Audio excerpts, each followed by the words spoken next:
de trastornos neurológicos funcionales en Colombia. Para esto, Aviv Muntra, de manera virtual, desde Colombia, él es médico neurólogo de la Universidad del Bosque, filósofo de la Universidad del Bosque, docente de la Universidad del Bosque y la Universidad de Nuestra Señora del Rosario, y es neurólogo en Los Cobos Medical Center. Y también nos expondrá Nancy Moreno. Nancy Lucía Moreno Serrano, médica psiquiatra de la Universidad Nacional de Colombia, especialista en dolor y cuidado paliativo de la Universidad de Nuestra Señora del Rosario, especialista en epidemiología clínica de la Universidad del Bosque, maestría en estudios sociales y culturales en la Universidad del Bosque y doctora en teoría crítica del Instituto 17 de México. También es docente de la Universidad Nuestra Señora del Rosario. Les damos la bienvenida. Muchas gracias a todos. Primero quiero saber si me escuchan bien. Sí, le escuchamos. Perfecto, muchas gracias. Nuevamente, gracias por la invitación, por el espacio. Nos sentimos muy honrados y más con el hecho de poder compartir nuestra experiencia y seguir construyendo tejido en un tema que es a veces tan complejo y con muchas vertientes. Así que vamos a comenzar. Vamos a hablar un poco sobre cómo ha sido nuestra experiencia en la construcción de una clínica de trastornos neurológicos funcionales en Colombia, particularmente en Bogotá. Inicialmente quiero compartirles cuáles han sido como los elementos que han suscitado la creación, digamos, de una red para el apoyo a este tipo de pacientes. Y el punto en común que encontramos, particularmente Nancy y yo, o en general nuestro grupo, es que había mucha, o todavía existe violencia hacia los pacientes en estos entornos cuando se pone sobre la mesa el trastorno neurológico funcional. Y esto es por diferentes factores que asumo que se han dialogado y construido en el transcurso del Congreso. Y particularmente esos pacientes que tienen una búsqueda constante de un diagnóstico y un tratamiento y desafortunadamente no se les da o se da tardíamente o el proceso de diagnóstico tiende a ser muy violento. Y esa violencia también, como bien sabemos, muchas veces viene de nosotros, del equipo médico. Y eso es algo que también motivó la creación de este tipo de espacio para poder ayudar y corresponder con los pacientes. Como bien sabemos, de igual manera los contextos psicosociales de estos pacientes son muy complejos. Hay diferentes factores biológicos, psicológicos y culturales que se imprimen en la enfermedad y en el curso natural de la misma. De igual manera, percibimos que en estos pacientes hay mucha violencia que proviene de sus sistemas familiares, sus sistemas sociales, y muchas veces nosotros perpetuamos ese círculo o ese ciclo de violencia. Aquí particularmente hablo sobre que cuando tenemos un paciente con un trastorno neurológico funcional, denotamos que hay una relación hiperbólica de demanda en cuidados. Hiperbólica es un término que viene muy situado desde la filosofía de Manuel Levinas, hablando de una forma muy sucinta. Es un filósofo que se dedicó particularmente a la filosofía continental, posguerra, y él hablaba sobre la alteridad o ética de la alteridad, la ética de la diferencia y es particularmente esta actitud que tendemos tenemos nosotros hacia la diferencia, hacia el diferente. Y usa términos como la hospitalidad, como cuando una persona viene hacia nosotros pidiendo ayuda y nosotros correspondemos a ella desde nuestra hospitalidad, correspondemos desde una actitud en la que acogemos al otro, acogemos la diferencia, lo protegemos o lo cuidamos y reconocemos al otro en su diferencia, en una actitud cara a cara. Y esto conlleva cuando estamos con una persona que tiene una condición muy particular de vulnerabilidad y es que se genera una obligación moral con el otro de atenderlo o de cuidar del otro. Y esto conlleva obviamente una relación en términos terapéuticos de correspondencia y mutualidad y en ese proceso llevar entendimiento y acompañarnos, dado que esta enfermedad particularmente tiene una alta carga de sufrimiento que no solamente afecta al paciente, sino también a su círculo social. Y es muy importante tener esto en consideración y para nosotros fue un elemento muy importante. Y de igual manera, en nuestro grupo está conformado por paliativistas como lo es la doctora Nancy Moreno, y aquí nos centramos en un punto muy importante para poder llevar esto hacia nuestros pacientes. hacia los cuidadores y familiares, la comunicación, que es un punto transversal en la interacción humana.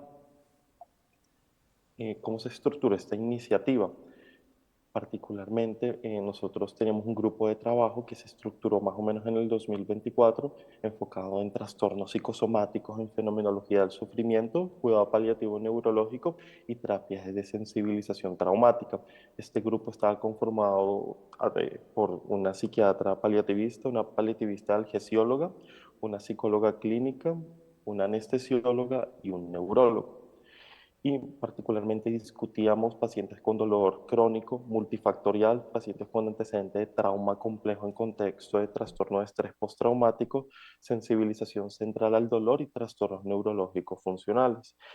Constantemente, de forma semanal, discutíamos casos en torno a la comprensión de diferentes condiciones médicas relacionadas con estos tópicos y las intervenciones holísticas que se le podrían beneficiar a estos pacientes. Y hacíamos una lectura muy transversal desde la literatura médica, pero también desde las humanidades.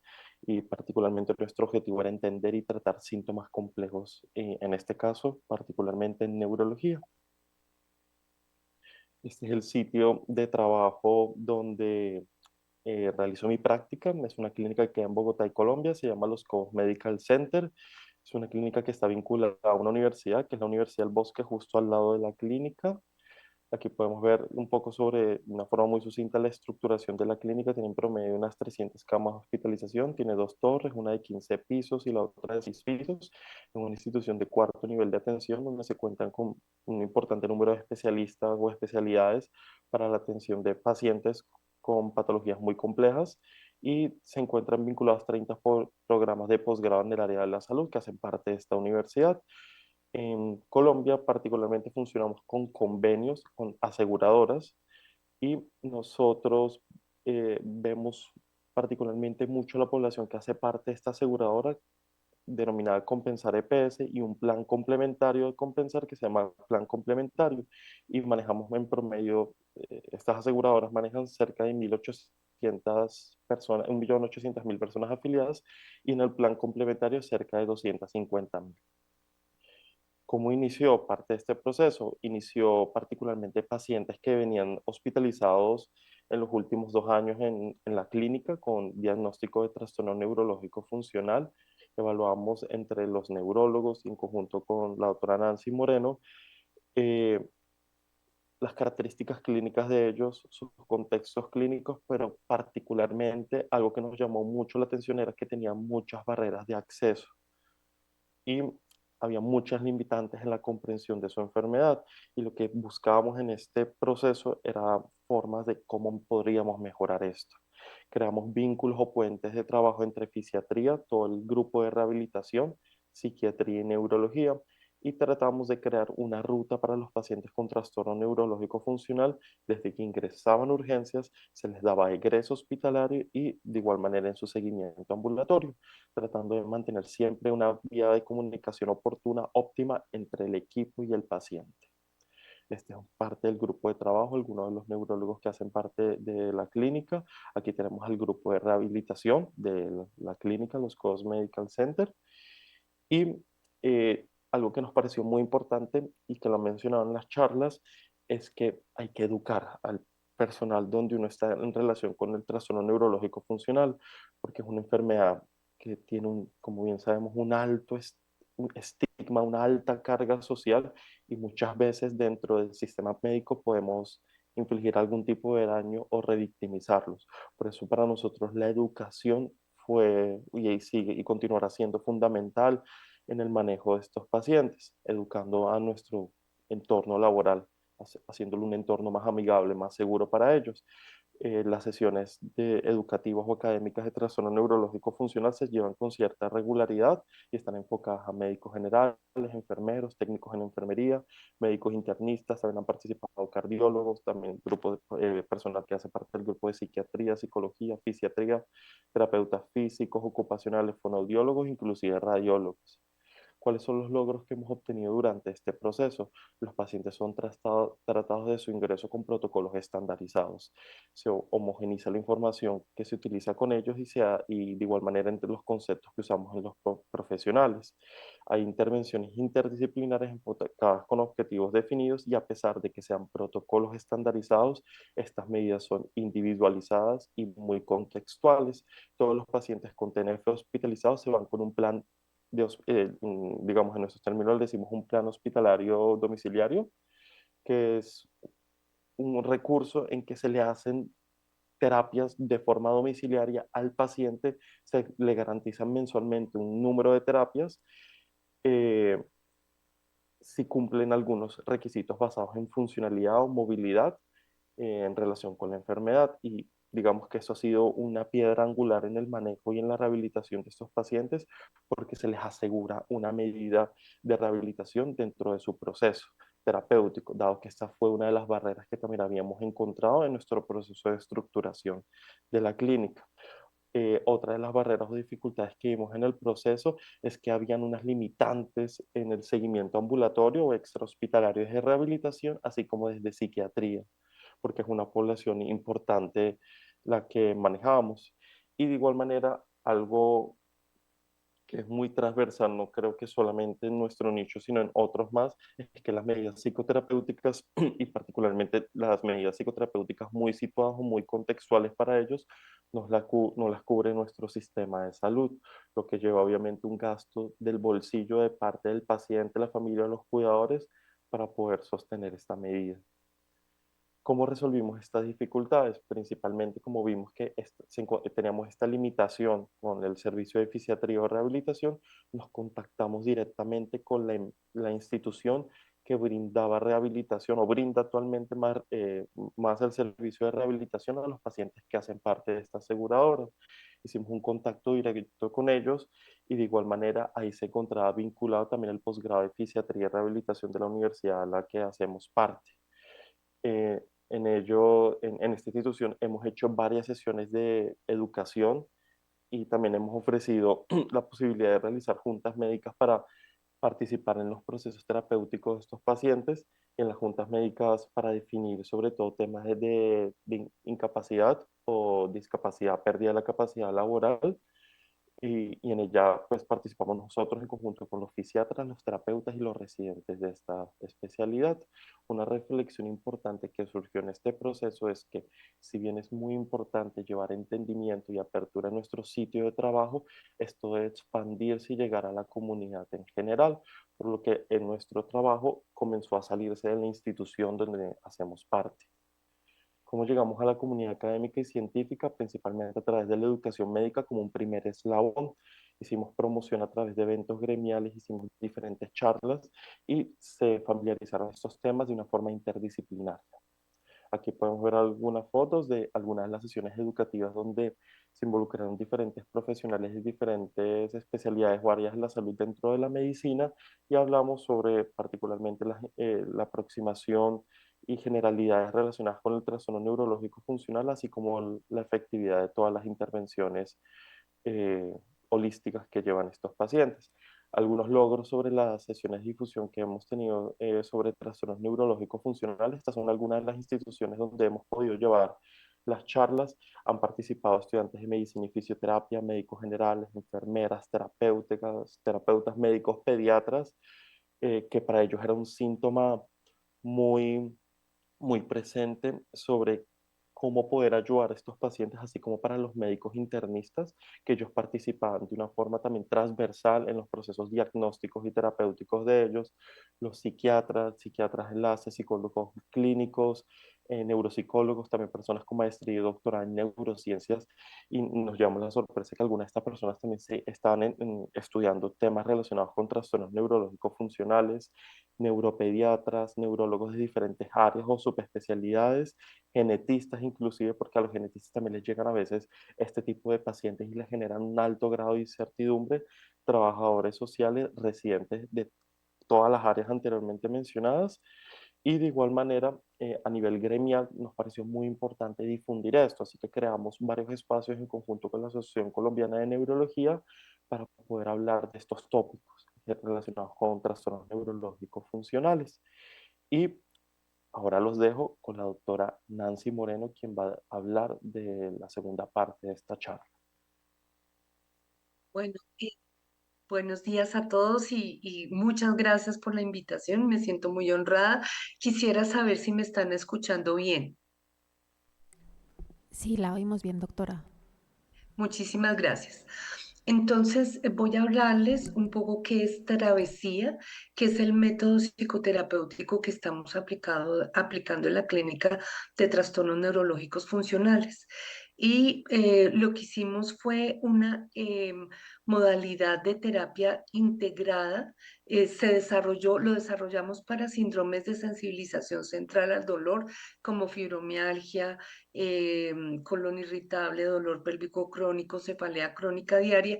Y cuando nos encontramos, tuvimos ese maravilloso encuentro con el doctor Mautran, fue cuando nos dimos cuenta que tenía los pacientes con trastornos neurológicos funcionales comparten muchas cosas en común. Con, con los pacientes de dolor crónico y empezamos a hacer las pruebas y ha sido una experiencia maravillosa y se las voy a contar. Bien, entonces el gran problema de estos pacientes se llama trauma complejo y es el efecto mental y emocional de situaciones traumáticas crónicas reiteradas de carácter interpersonal, que incluyen abuso sexual, físico, emocional en niños, negligencias, ser testigos de violencia doméstica y la experiencia de vivir en campos de refugiados. En la clasificación diagnóstica psiquiátrica no hay un reconocimiento abierto a este tipo de trauma. En el DSM-4, en el año 2000, se incluyó dentro del diagnóstico de trastorno de estrés extremo no especificado y en el DSM-5 como un subtipo de trastorno de estrés postraumático. Pero nosotros hemos encontrado una cosa muy interesante derivada de esta conceptualización, y es que existe un tipo de trauma que es el trauma contextual, que no está bien definido ni descrito en la literatura y que es una propuesta de nuestro grupo de trabajo para profundizar.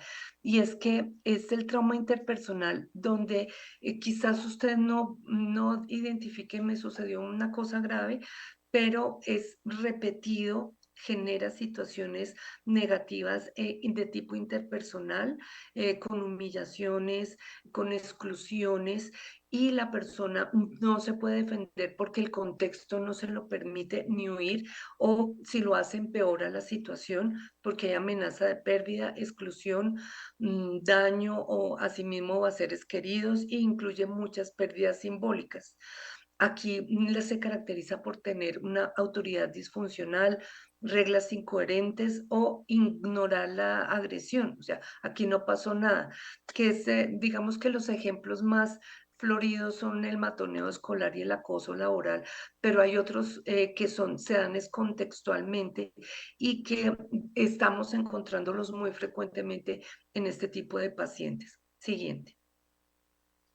Entonces, los efectos psicosomáticos de este estrés crónico repetido en el área mental y emocional es una desregulación emocional e impulsividad que es muy característica de estos pacientes, con los pacientes con trastornos neurológicos funcionales lo hemos visto también, alteración de la autopercepción del perpetrador y de las relaciones en general, y amnesia disociativa con cambios estructurales en los sistemas de creencias. Y fisiológicamente lo que encontramos es inflamación crónica de bajo grado, modificación de los umbrales homeostáticos y cambios epigenéticos sostenidos.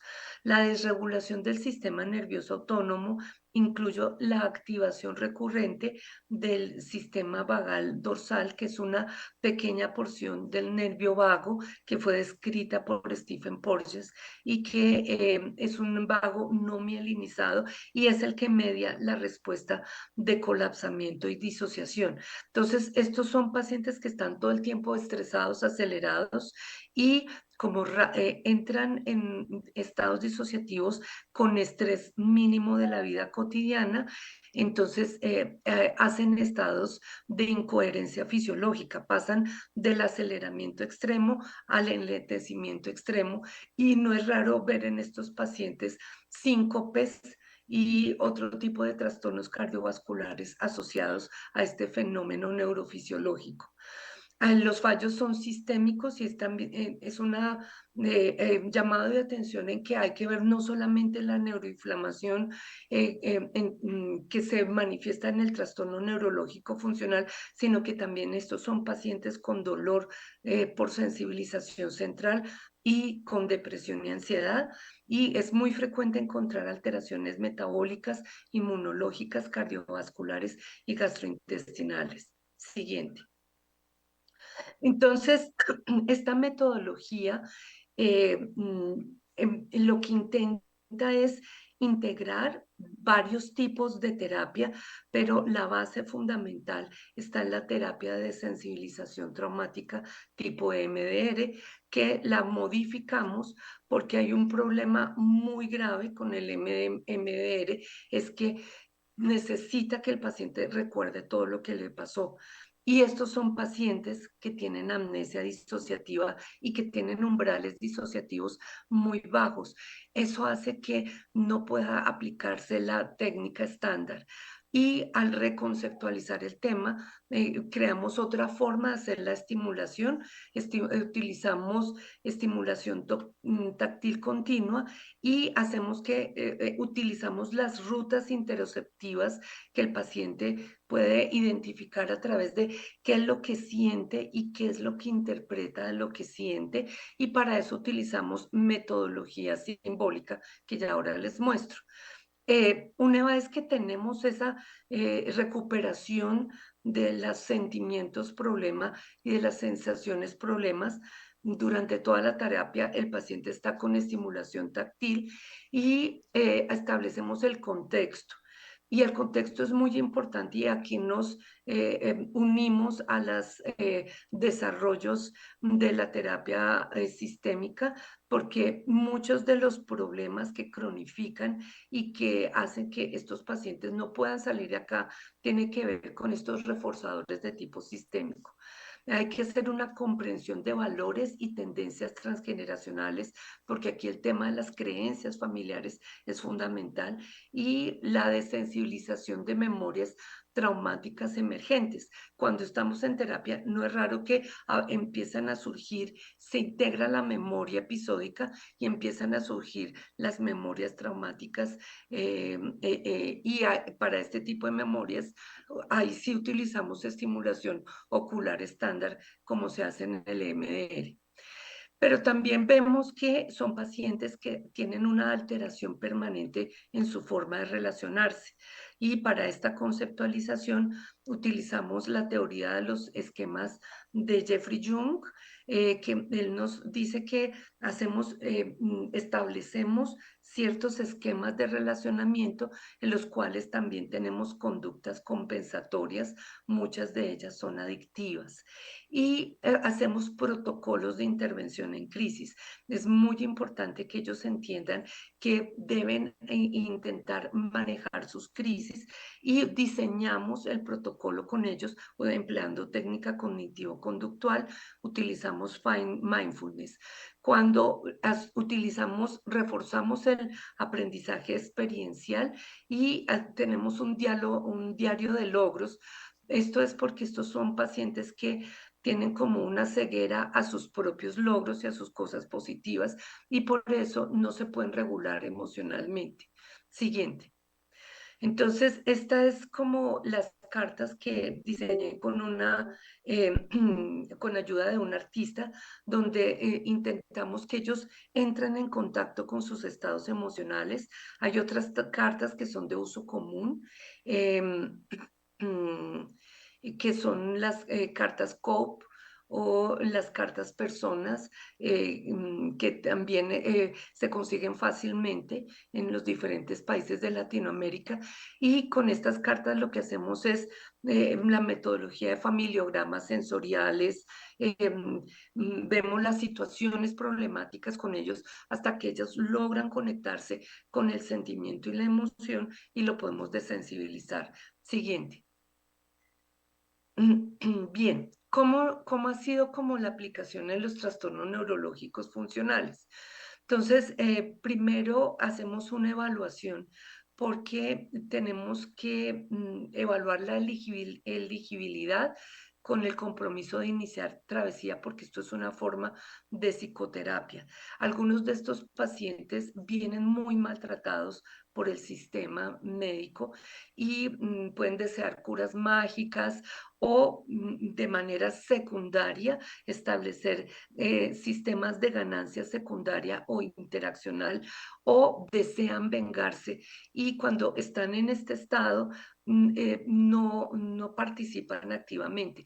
La participación activa del paciente es muy importante para que se logre la desensibilización adecuada. Así que con ellos es preferible primero acompañarlos, utilizar estrategias de tipo sistémico y aclarar como las fuentes de ganancia para que ellos finalmente se motiven para poder hacer este tipo de terapia.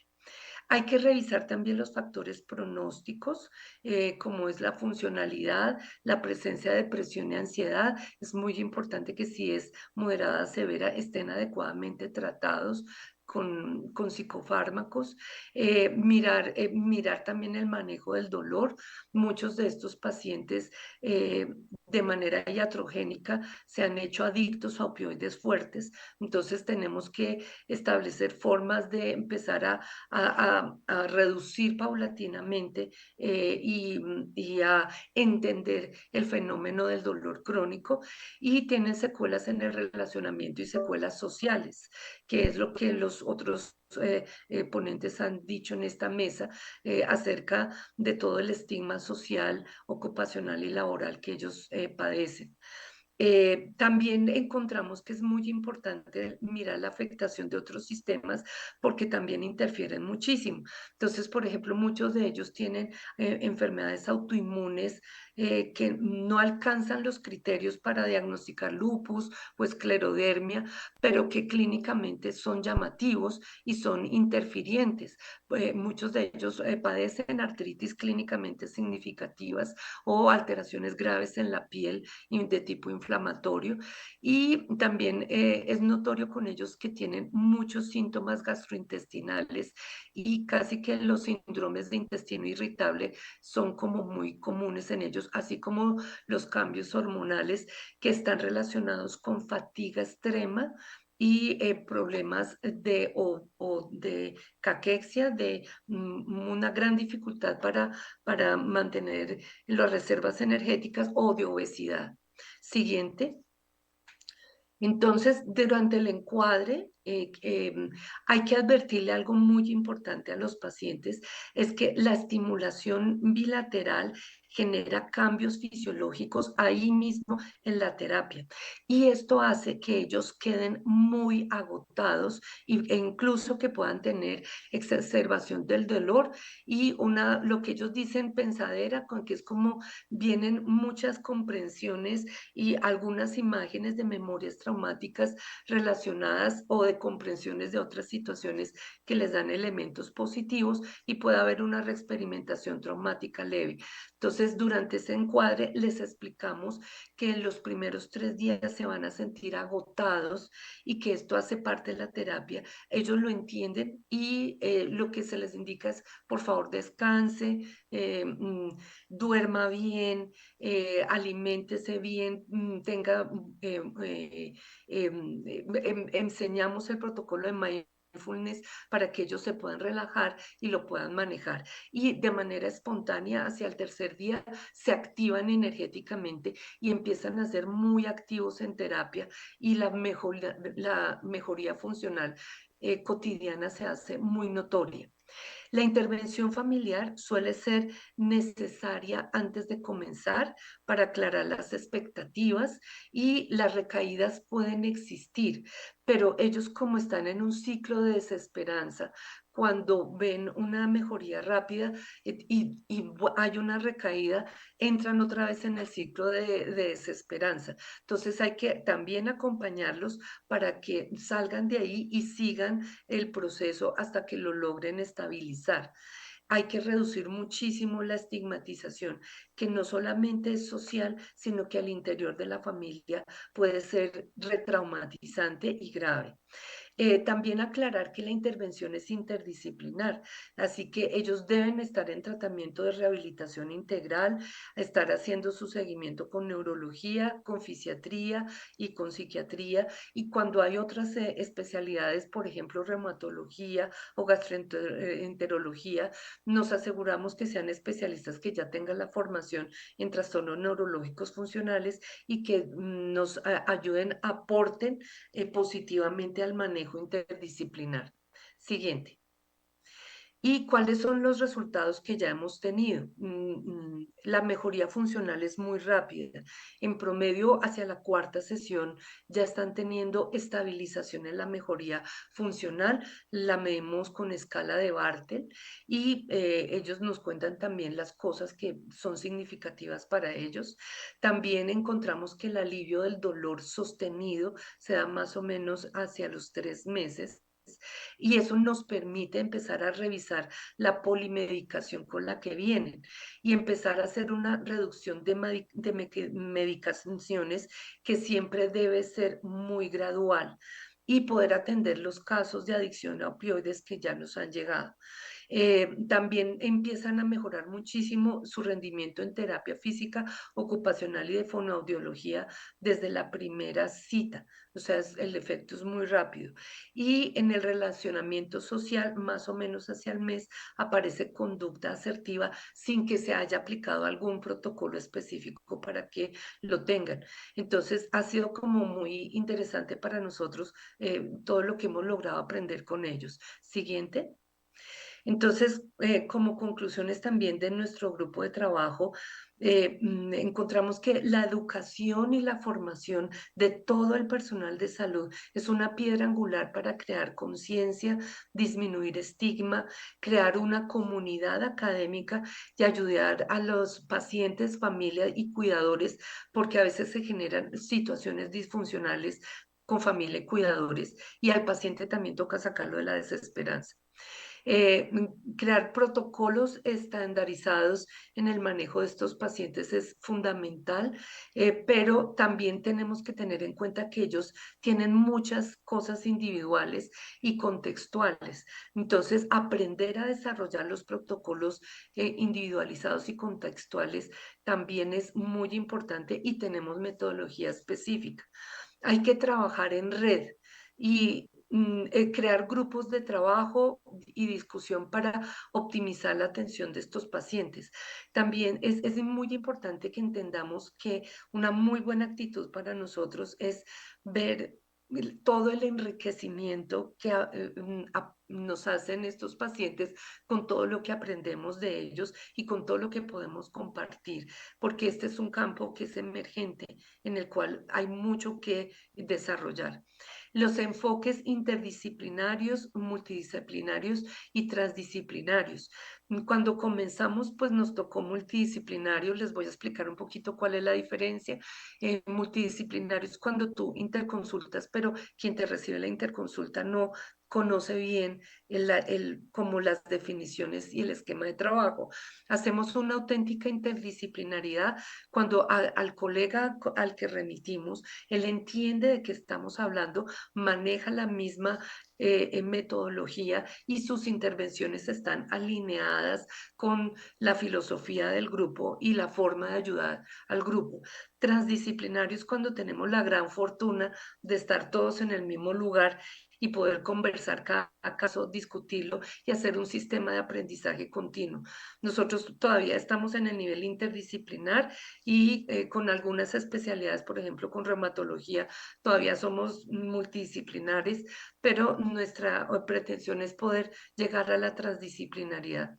Y también nos falta fortalecer la educación hacia los pacientes y hacia las familias. Esto es muy importante. Es necesario reducir la estigmatización de todos nuestros pacientes. Y eso era como todo siguiente. Creo que nada más queda nuestras absolutas gracias por habernos dado este espacio, nuestros email de contacto y bueno, eso era todo.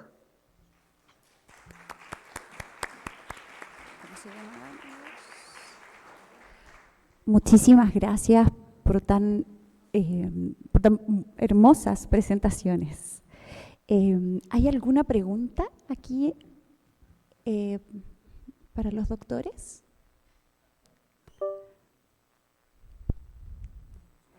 Bueno, muchísimas gracias. Pasamos a la siguiente presentación. Gracias. Muy bien, ahora Daniel Marín nos va a contar la experiencia de la clínica de TNF en Argentina. Daniel Marín, médico y neurólogo colombiano, es fellow en trastornos del movimiento en FLEN y